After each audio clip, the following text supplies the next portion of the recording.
సినీ నటుడు Akkineni Nagarjuna licence renewal కోసం ఖైరతాబాద్ రవాణా శాఖ కార్యాలయానికి వచ్చారు.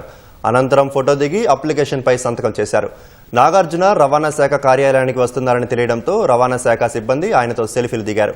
ఆ తర్వాత కింగ్ తన కారులో తిరిగి వెళ్లిపోయారు.